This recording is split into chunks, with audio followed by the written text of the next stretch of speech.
Fala, piloto, já pensou em levar para casa esse foguete da NASA por apenas R$ 5 ou 50 centavos no pacote promocional? Corre, que a gente já está na reta final. Quer saber tudo que essa nave tem? Então anota aí. Okay, let's go.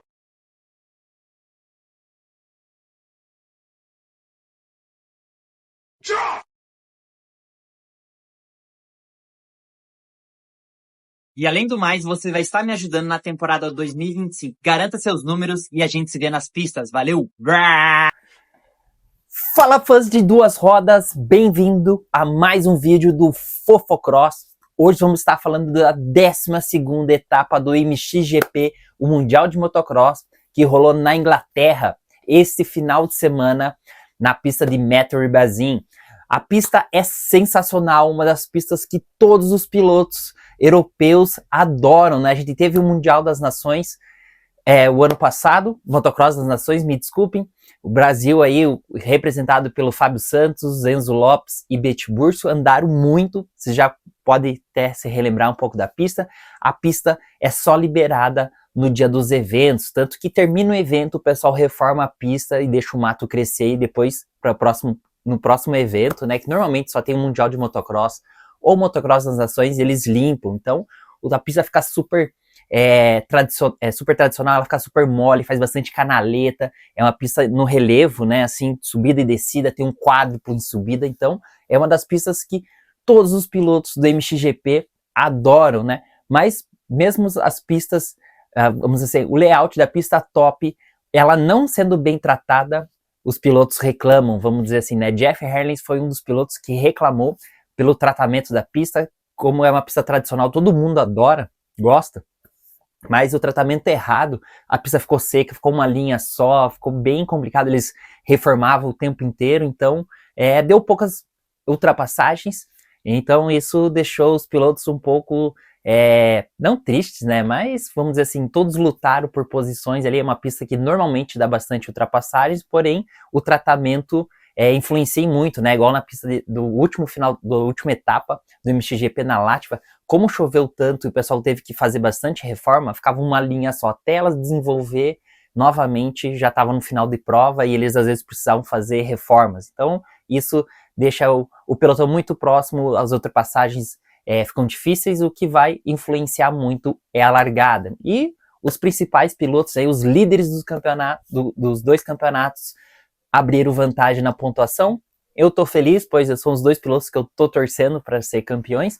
Então, roda a vinheta, não deixa de se inscrever no canal, curtir o vídeo, compartilhar com seus amigos, fortalecer a firma e a gente se vê nas pistas. Brá! Conheça agora a Speed Shop, o melhor app para o mundo off-road. Agora ficou fácil comprar e vender produtos novos e seminovos de forma prática, rápida e totalmente segura. Vender agora ficou fácil. Anuncie venda parcelada em até 12 vezes, calcule o frete, emita etiquetas, acompanhe suas vendas em tempo real e receba à vista. Você também pode encontrar os melhores produtos com os melhores preços e ainda fazer ofertas de compras. Incrível, não é mesmo? Na Speed Shop é fácil, rápido e seguro. Speed Shop, feito de piloto para piloto. Baixe agora na Store do seu smartphone. Pessoal, foi um final de semana super positivo, né, para quem é torcedor aí do Romain Febvre e Simon Langafar, que é o piloto alemão da KTM Red Bull Racing. Então os dois pilotos aumentaram a sua diferença, Romain Febvre que vinha numa diferença aí, cada etapa diminuindo, né, por mais que ele vencesse o GP da França, ele não conseguiu diminuir na pontuação por causa da corrida classificatória. E Simon Langafar foi para corrida em casa, não teve um bom final de semana e depois ele virou o jogo, né? Esse campeonato da MX2 tá uma loucura, vamos dizer assim, a bruxa tá solta, cada etapa um líder novo, agora Simon Langafar abre uma puta vantagem, então o campeonato tem muita coisa para acontecer ainda, faltam 8 etapas, né? São de 20 etapas, rolou 12 até agora, então vamos ver o que as próximas etapas nos esperam. A Ducati está entrando para valer no motocross, entrou esse ano com Jeremy Sear e Mattia Guadagnini, piloto italiano, e na próxima temporada eles não estão para brincadeira, né? Boatos aí no Fofocross do Mundial, que a Ducati foi atrás de Tim Gajser para contratar, e também o chefe de equipe da Fentic, né, que conseguiu sua primeira vitória, marca aí numa bateria, não no overall, com o piloto Glenn Konnerhoff, né, piloto holandês, que venceu a primeira bateria da 450. Mostra que eles não estão para brincadeira, né, a estrutura da Fentic é sensacional, né, vamos dizer assim, não que é da Fentic, a Fentic contratou, né, então é a estrutura da equipe Wilvo, é uma equipe super estruturada, ultra, vamos dizer assim, um investimento super alto, tem academia, tem tudo dentro da estrutura. Eu vou tentar achar um vídeo deles quando eles eram Yamaha, né? Eles eram oficial Yamaha, foram para Fantic e parece que a Ducati agora quer contratar. Então a Ducati não tá para brincadeira, né? Tem dominado aí quem gosta do MotoGP, tem dominado aí o MotoGP há alguns anos, então estão crescendo aí, a marca italiana quer dominar o mundo das duas rodas no Mundial, né? Tanto no MotoGP como no Mundial, né? Lembrando que na próxima temporada, provavelmente a gente já vai ver as Ducati 250, um time de 250 Ducati, né? Vamos dizer assim, esse ano o time do Madi Racing foi contratado para 450 e tem o time Bedini Racing, que é da italiano também, está fazendo o desenvolvimento da moto 250, dando apoio no campeonato italiano. Provavelmente o ano que vem, talvez o Madi fique com a 250 e o Wilvo ficar com a 450, né, que é o foco principal aí, vamos ver, a gente não sabe, nos bastidores não falaram nada, né, se o Madi tava tendo problemas, não estava no nível dos pilotos, então, porém, parece que é isso que vai acontecer para a próxima temporada, e vamos esperar as próximas semanas, a gente vai saber o que vai estar rolando. Uma parte legal que aconteceu nesse final de semana aí, quem não conhece muito, a equipe SS24 Gabriel, é uma equipe júniors, né, da KTM, né, que é eles percorrem o campeonato europeu de 250 com 2 pilotos, e é oficial da KTM, né, então como no AMA, tem as equipes oficiais, já tem alguns pilotos contratados no amador, né, já vem com aquele piloto no amador, quando vai pular para o profissional já tem um contrato fechado, já está bem alinhado com aquela equipe, tanto a Pro Circuit, que tem já direto com o Team Green, né, que é da Kawasaki, então são essas coisas que no Mundial a KTM já tem feito há alguns anos. Esse ano, quem não lembra do Shaun Simpson 24, né, foi um piloto que foi vice-campeão mundial pela KTM. Ele foi o único piloto na era 4 tempos, né, ganhar uma etapa de MXGP com uma equipe privada, né, até a equipe JK Yamaha, que dá suporte às vezes para o Brasil no Mundial no Motocross das Nações. Então até o Breda, que é o dono da Circuit, patrocinava a equipe, ele trouxe essa moto para a sede aqui da Circuit, a moto está no stand deles, no stand não, na sede da equipe, é muito legal. A equipe, do jeito que terminou a prova lá, ele comprou a moto, né? Comprou a moto e trouxe para o Brasil, né? Muito bacana isso daí. É histórica, né? Uma moto, uma equipe privada com uma moto sem equipamento oficial entre termos, né? Ter vencido uma etapa do Mundial. A pista, como eu falei, é sensacional. Alguns pilotos reclamaram. No sábado estava bem seco, bem duro. Até Romain Febvre comenta em entrevista que isso iria favorecer ele, porque o piloto francês é muito acostumado no chão duro. O piloto belga, que está concorrendo com ele, né, o Lucas Koenen, é mais da areia, um terreno mais mole, por causa da região. Então, até o Lucas Koenen, em entrevista entre as baterias, ele fala que sábado ele não conseguiu puxar muito, se sentir à vontade, o acerto da moto, pois a pista estava muito seca, é uma pista super veloz, tinha canaleta, então ele se sentiu bem travado, não estava confiante. E para o domingo melhorou, já vamos falar das corridas aí, trouxe ótimos resultados.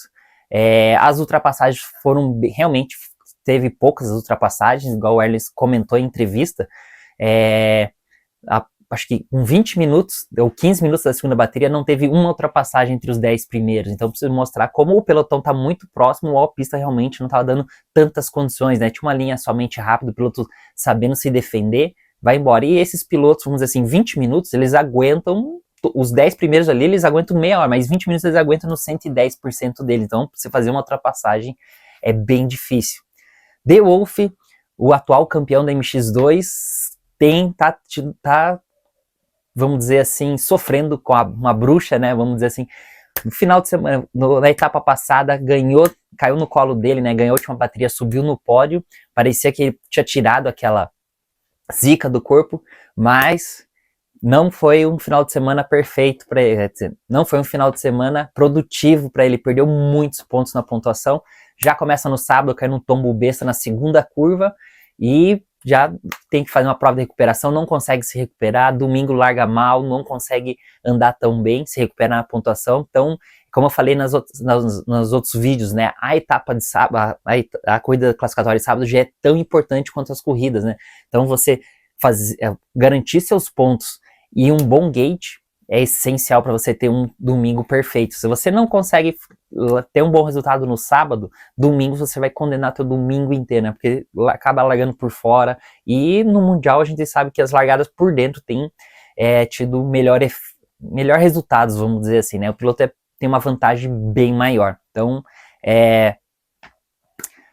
não tem sido fácil aí pro atual campeão. Também para o outro concorrente, né? André Adamo, italiano, também estava sábado na frente, acabou caindo, tendo que se recuperar também, primeiro, estava em segundo, né, não, desculpa, estava em primeiro, acabou caindo, foi para trás, teve que fazer uma prova de pressão, terminou em oitavo no sábado, eu acho, então perdeu pontos no sábado, e domingo também foi bem difícil para o piloto, com não péssimas lá, mas não largadas tão boas, então isso tem facilitado a vida de Simon Lagerfeld, que por outro lado, tem aproveitado cada momento disso, tem feito boas largadas, se posto em boas posições e vencido. Então, abriu uma boa vantagem aí. A primeira vitória da Fantic, um ótimo resultado, né? Uma moto super competitiva, vamos dizer assim, uma cópia da Yamaha. Eu não sei exatamente como que funciona, né? Isso daí, porque a gente pode ver, botar uma moto lá do outro. É uma cópia, vamos dizer assim, né? A gente não sabe exatamente como que está funcionando, como que é essa parceria, às vezes com a Fantic, com a Yamaha, às vezes comprou o projeto, como que funciona.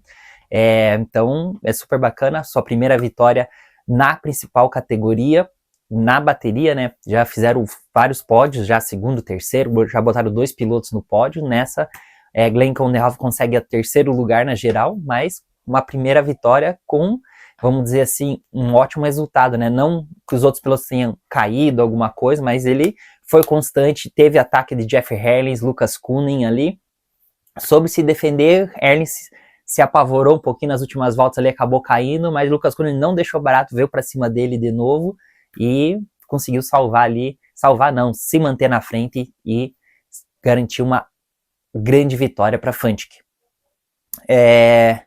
Muitos pilotos da MX2 tiveram problemas na primeira bateria com os óculos, né? Acabou os tira-off, outros que tiraram muito cedo, pois eles molharam a pista.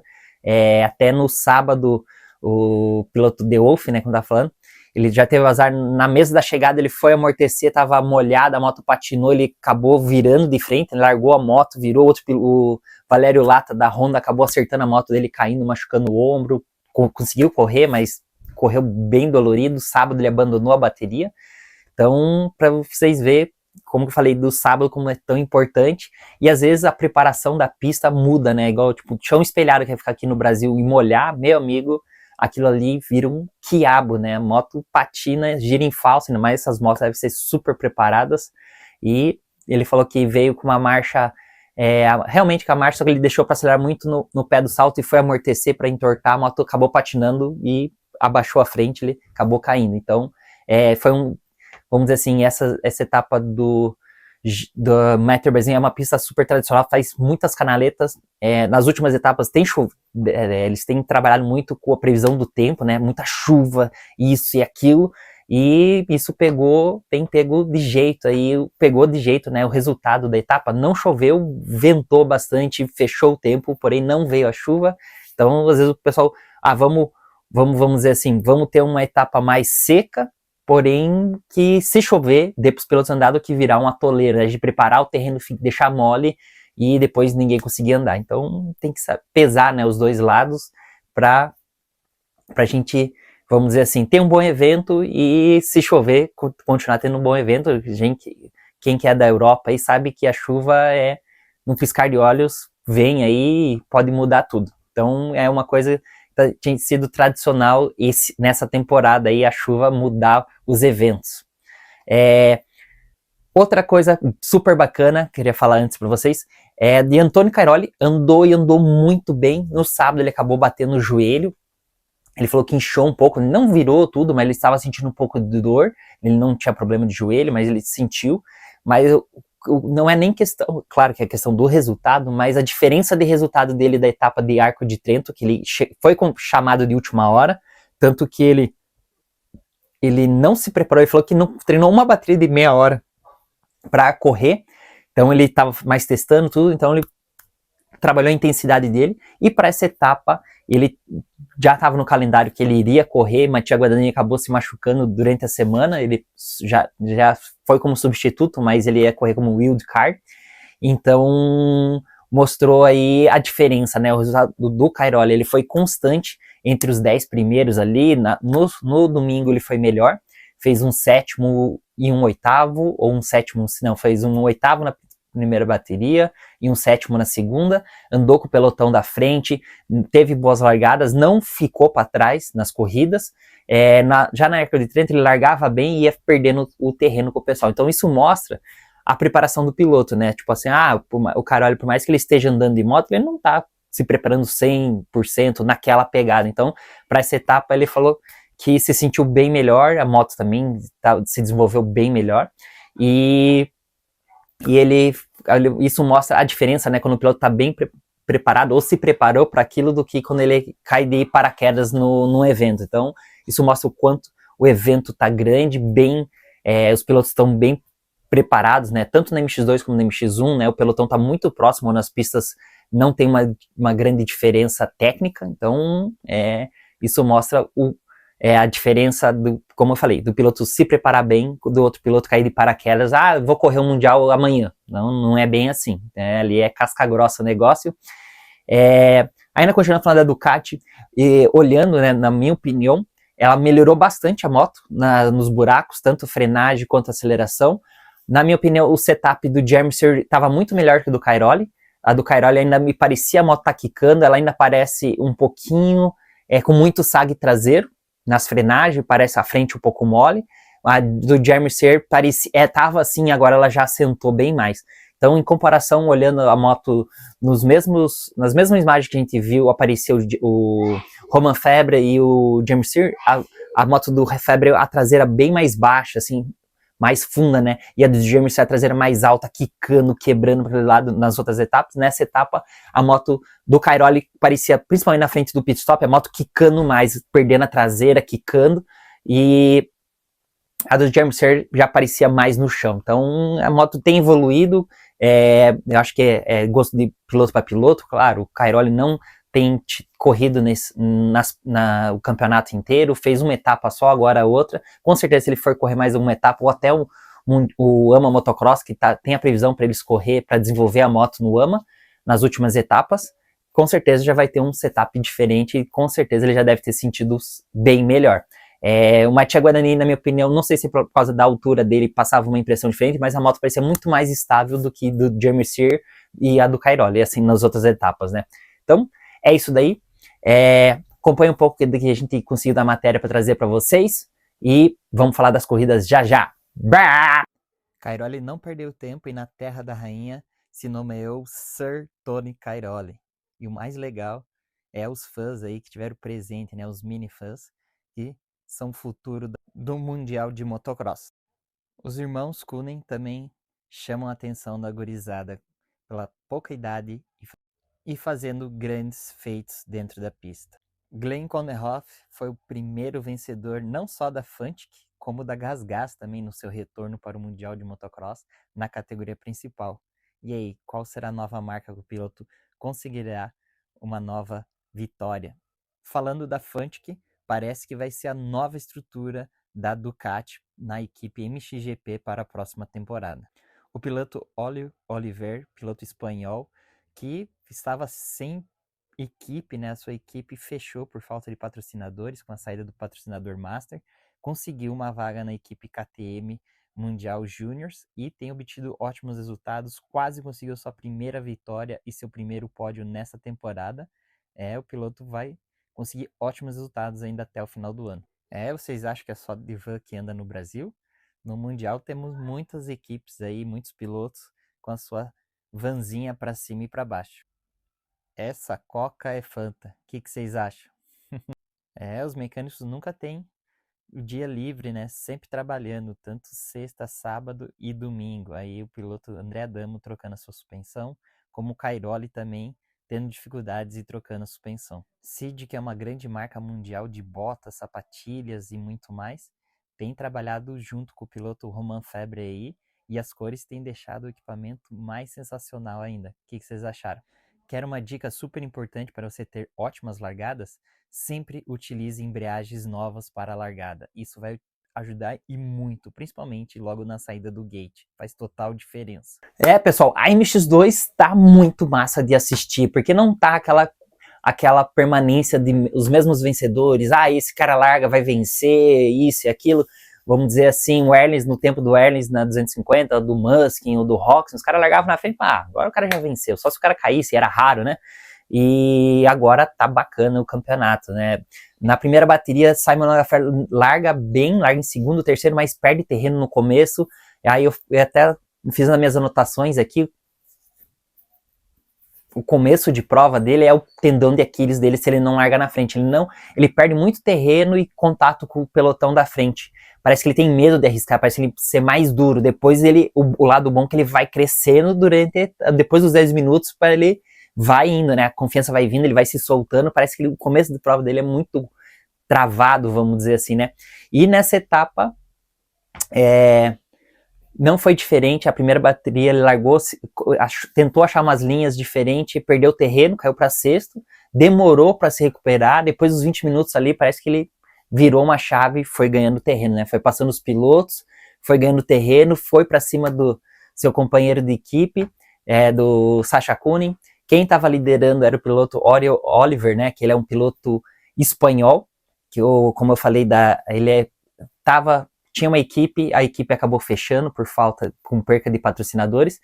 O time oficial KTM Juniors, né, o SS24 Gabriel, acabou pegando ele para fazer um teste de 3 etapas somente. Ele tem se destacado bastante, e nessa etapa não foi diferente, né? A equipe tem sede inglesa, né? Tava correndo em casa.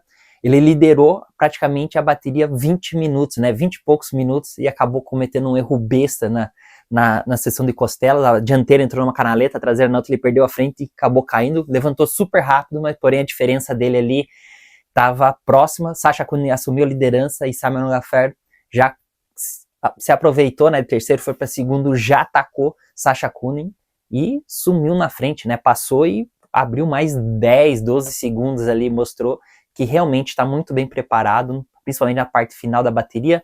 Sacha Kunin largou em segundo, não conseguiu fazer uma boa, vamos dizer assim, não conseguiu um bom ritmo, ele largou em terceiro, né? Depois ele passou o André Adamo, que acabou caindo. Então não conseguia se aproximar ali do Oriol Oliver. E o Oriol Oliver, vamos dizer assim, teve atitude, largou em segundo, passou André Adamo e liderou, né? Eu pensei que ele fosse, vamos dizer assim, sentir-se nervoso, alguma coisa, e iria cansar, ia diminuir o ritmo no final. Não aconteceu, né? Tanto que ele levantou, mantém a diferença para o Sacha Kunin, mas mostrou um ótimo resultado, né? Uma ótima pilotagem, super técnico, super talentoso. Ele é um piloto mais baixo, um pouco até parrudinho, assim, meio gordinho parece, mas andou muito bem na primeira bateria. Teve o azar do tombo.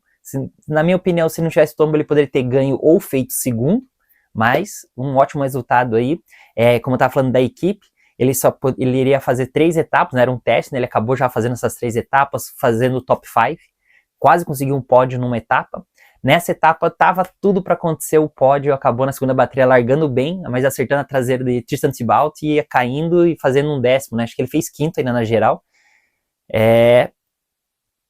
Fez 5º com um 3º e um 10º, saiu de último, né? Que na primeira volta ele saiu de último, ainda fez um 10º, conseguiu se recuperar bem, andou muito bem e conseguiu, vamos dizer assim, não se manter na equipe, né? Mas manter os resultados até o final manter o contrato até o final da temporada nas etapas da Europa, né, que é onde participa o europeu de motocross. Agora voltando para Sasha Kunin, que foi o segundo na geral, na primeira bateria largou bem, mas não conseguiu alavancar. Na segunda bateria não conseguiu sair tão bem, veio, fez um sexto. O pelotão terminou muito próximo ali, a disputa estava grande mesmo. Não, a molecada tem acelerado, acelerado com força, né? E todos estão muito bem preparados, mas conseguiu um segundo lugar aí no pódio, dobradinha da equipe Red Bull KTM de Carly Racing. Quem levou azar foi André Adamo, que na primeira bateria, apesar de ter um gate mal, conseguiu sair na frente. O Oliver passou ele, depois ele acabou caindo, foi para trás, teve que alavancar tudo de novo. Se eu não me engano, ele fez na primeira bateria... eu não anotei aqui. Se eu não me engano, na primeira bateria ele fez quarto ou quinto, mas não foi um bom resultado. Na segunda bateria não conseguiu fazer uma boa largada e ficou para trás na pontuação, tanto que não ficou entre os 5 primeiros. Kay de Wolf, na primeira bateria andou muito, veio até o final ali, conseguiu ganhar terreno, mas no finalzinho acho que sente um pouco, né? Quando você tem que andar seus 110% a prova toda e ainda mais recuperar o pelotão, faz você, o tempo inteiro você tem que estar desgastando energia, porque você tem que estar trocando a linha, indo por dentro, por fora. Isso ele faz muito bem, parece ser muito solto, ele se mexe bastante na moto, mas no finalzinho ele acabou até cedendo um pouco, tanto que Kevin McLellan, o piloto sul-africano, vem e passa ele, faz quinto, ele faz sexto na primeira bateria, então isso mostra que pregou um pouco o Kay de Wolf. Na segunda bateria também não teve uma boa largada, teve que vir lá de trás, faz somente oitavo ou sétimo, então foi um final de semana bem difícil para o Kay de Wolf e André Adamo, que são os dois que também estão na luta pelo campeonato e sofreram com a pontuação. Quem chamou a atenção foi Kevin McLellan, da Triumph, número 8, e também seu companheiro de equipe, Guilherme Ferrez, que andou muito bem, fez 2 quintos nas duas baterias. Na primeira ele até acaba caindo e perdendo o terreno, né? Tanto que ele faz quinto e o seu companheiro de equipe vem de trás, passa o Kay de Wolf nas últimas voltas, ele cai e o McLellan consegue passar ele, fez quarto e quinto. Mas na segunda bateria ele faz uma ótima largada novamente e se mantém entre os 5 ali, termina em quinto, dando quarto na geral. Então isso mostra o campeonato, quão os pilotos estão próximos, né? Bem preparados ali, o pelotão está muito próximo. Você não faz uma boa largada, sofre bastante. Quem não fez uma boa largada na primeira bateria foi Liam Everts. Ele bate com Tristan Thibault na largada e os dois largam de último, né? Ele se recupera melhor que Tristan, faz sexto, termina... ele faz sexto, é isso aí, ele até passa o seu companheiro, realmente ele passa o Kay de Wolf faz sétimo na primeira bateria, me desculpem, e um segundo na segunda bateria. Na segunda bateria ele larga bem, sai em terceiro, o segundo não consegue acompanhar Simon Langaffer, mas ele se sentiu satisfeito, ele não teve, nas últimas etapas, ele não estava tendo muita sorte, largadas péssimas, ele falou, foi uma corrida boa, me senti muito bem, apesar da primeira bateria ter sido lá de trás. Um segundo na geral é um ótimo combustível para mim treinar para as próximas etapas, agora que eles vão ter 1 ou 2 finais de semana livre, então vai ser uma preparação bem pegada para essa última perna do campeonato. Então os 5 primeiros foi Simon Langaffer com primeiro, Liam Everts com sexto e segundo, Sasha Kunin com segundo e sexto, Guilherme Ferrez com quinto e quinto, quarto na geral, e Oliver com terceiro e décimo. Então esse foi vamos dizer assim, a etapa da MX2. Vale a pena vocês assistirem, tá muito legal, bastante disputa, não tá aquelas corridas chatas, monótonas, que você passar para frente, tá bem bacana. No campeonato, Simon Langaffer, que 2 etapas atrás estava 14 pontos na frente, aí ficou 3 atrás, na última etapa ele chegou com 3 pontos atrás. Nessas 2 etapas, ele abriu 52 pontos, né, com as 3 baterias, uma de sábado e 2 de domingo, na etapa de Latva e nessa, com os péssimos resultados de André Adamo e Kay de Wolf, ele sumiu na pontuação, né, ele tá quase uma etapa na frente praticamente, 52 pontos, né, uma etapa são 60 pontos, e Kay de Wolf tá 70 pontos atrás, né, só de lembrar que o Kay de Wolf chegou a estar 15 pontos na frente desses caras, e não teve nenhuma, vamos dizer assim, problemas com moto, de não terminar uma bateria, né? Apenas péssimos resultados, largadas, tombos, bestas e etapas que têm largado mal e em corridas que são difíceis de ultrapassar. Então, você vê como o campeonato tá bem bolado. Simon Lefert dá um passo importante e agora ele tem que saber administrar essa pontuação, ser constante, não se machucar. Igual o Tim Geiser estava dominando a MX1, acabou se machucando. Então, para ele conseguir essa manutenção e ficar entre os 3 primeiros em todas as baterias, consegue ser campeão, aí seu primeiro título para o piloto alemão, desde Ken Roczen. Agora, para a categoria principal, foi também pauleira. O pelotão foi muito próximo, né, do começo ao fim. Vamos começar de trás para frente, o resultado, vamos começar por Romain Febvre. Tô torcendo por Romain Febvre. Novamente largou mal, não conseguiu fazer uma boa largada, veio de sexto, quinto ali, ele demorou até conseguir passar os pilotos. Foi a mesma coisa com o Simon Lefert na primeira bateria, ele tenta passar e perde terreno um pouco, depois ele mantém a calma e vai ganhando terrenos no final, né? Passa o Cairoli, passa o Rubem Fernandes, vai para cima de Lucas Koenig, que perde a posição pro Jeff Herlings, e no finalzinho ele não consegue atacar, né? A grande diferença que eu falo dos pilotos muito bem preparados, vamos dizer assim, igual que estão na pegada do campeonato, são pilotos que largam mal, conseguem brigar pela frente, brigar pela ponta entre os 2 primeiros, terceiro, né? Nessa bateria, o piloto da Fantic, que foi o grande vencedor, Glenn Konderhoff, larga em segundo e logo, uns 10 minutos, o Lucas Koenig comete o erro e ele assume, né, a frente e sabe levar a corrida até o final, ele é pressionado tudo. E na segunda ele não consegue largar tão bem, larga na mesma posição que Romain Febvre e fica em quinto. Não consegue alavancar, vamos dizer assim, o piloto não tem o ritmo, tem uma energia a mais, né? O Jeff Herlings é muito forte nisso, né? O Tomac, os caras que chegam no final, a galera cansa e o cara dá mais aquele gás, consegue alavancar, principalmente no final das baterias.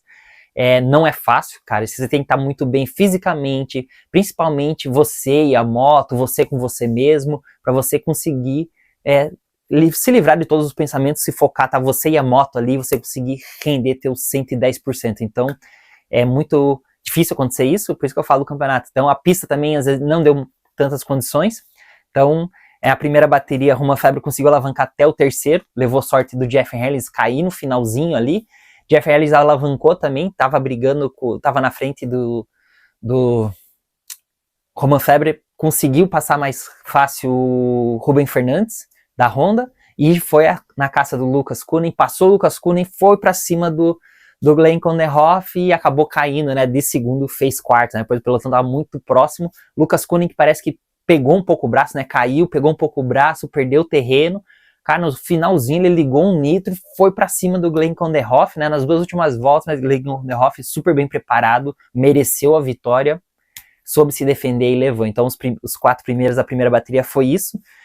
O Rubem Fernandes se sentiu bem travado, não conseguiu se soltar, ficou do meio da bateria para trás, ele caiu o rendimento, terminou em quinto, e vamos dizer assim, foi um ótimo resultado a primeira bateria. Na segunda, a largada já inverteu, né? Romain Febvre consegue sair na frente, eu falei, graças a Deus, né? Só que aquele Romain Febvre é assim, né? A gente, graças a Deus e pelo amor de Deus, não comete nenhum erro, né? Porque ele é campeão de cair aquele tombinho besta de ir de primeiro para terceiro, principalmente nas primeiras voltas, ou quando tá sendo pressionado, mas ele foi eficiente a bateria toda, né? Levou do começo ao fim ali, Rubem Fernandes atacou ele, tentou atacar, né, mas ficou próximo a bateria toda ali, de 5, 6, no finalzinho caiu para 2, os retardatários pegaram um pouco ele, mas não conseguiu atacar, um ótimo resultado para o Rubem Fernandes, fez um segundo. Lucas Koenig também largou e ficou, né, sofreu bastante ataque do Jeff Herlings, mas não conseguiu atacar o Rubem Fernandes, depois ele conseguiu alavancar um pouquinho, a pista estava um pouco mais veloz, acho que a primeira bateria os pilotos estavam um pouco mais tenso, nervoso, estava dando mais opções de ultrapassagem, a segunda estava mais difícil, acho que os pilotos por ter assistido a 2, pegado as linhas mais rápidas, era só praticamente uma linha, se o piloto soubesse defender bem, ele conseguia manter a posição por muito tempo, né, o outro piloto tinha que ser muito mais rápido em algum ponto da pista, andar o tempo inteiro colado para aproveitar a ultrapassagem. Então, Jeff Herlings fez fez um quarto, né? E Glenn Konderhoff fez quinto, né? Próximo ali também de Jeff Herlings, mas não conseguiu nenhum ataque para evoluir e ganhar posições aí. Então, na segunda bateria deu Romain Febvre, Ruben Fernandes, Lucas Kunning, Jeff Herlings e Glenn Konderhoff. Então, na geral, deu Romain Febvre, Lucas Kunning e Glenn Konderhoff subiram no pódio. No campeonato, Romain Febvre aumenta ali, estava 25 ou 26 pontos, aumenta para 32 pontos, a diferença estava caindo, né, de 50 e poucos pontos, caiu para 26, né, quase metade da pontuação o Lucas Kunning já tinha tirado. Em terceiro está a briga do Ruben Fernandes aí com o Glenn Konderhoff. O Glenn Konderhoff tem uns 15, 16 pontos de diferença. Então, o campeonato mundial é isso daí. Mais um parabéns aí pro Cairoli pelos seus resultados, né? O top 7 no mundial, cair de paraquedas assim no meio do campeonato não é uma coisa fácil, ainda mais o piloto que não está se preparando 100% para isso, tem desenvolvido motos ainda, claro que tem uma preparação melhor da etapa de Arco de Trento para ele, pois ele já sabia, estava se preparando para essa corrida, e a moto parece ser bem mais acertada, né? Ainda, na minha opinião, não estava tão bem acertada contra a dos outros meninos. Outro piloto que fez oitavo na geral, andou muito bem, fez um top 10, um décimo e um oitavo, foi Alberto Forato, que mudou da equipe, né? Ele era uma KTM da Itália, eu até esqueci o nome da equipe, acho que é MRI, que agora virou Beta. Ele saiu, foi para a Honda SR24. O ano passado, no começo do ano, ele acabou caindo, quebrando o fêmur, ficou de fora praticamente o campeonato todo. Esse ano voltou pela mesma equipe. Na primeira etapa caiu, se machucou novamente, agora voltou, né? Então, pô, foi um ótimo resultado para o piloto, um oitavo. Seu companheiro de equipe, Kevin Morgan, também tem andado muito, deslocou o ombro na etapa da França, perdeu a etapa da Látvia, voltou nessa etapa, fez um sexto. Então, os pilotos aí dessa equipe têm tido bons resultados. Fiquei feliz de ver Alberto Forato entre os 10 primeiros e espero ver eles com melhores resultados nas próximas etapas aí, que é um piloto que estava quebrando entre os 5 constantemente quando estava de KTM, porém as fraturas e o azar têm contado pro lado dele. Então é isso daí, pessoal. Vai ter um break agora para a próxima etapa. Então vamos se ver em breve com mais vídeo do Fofocross. Esse final de semana tem novamente já Ama Motocross e vamos trazer todas as fofocas para vocês. Valeu! Brá!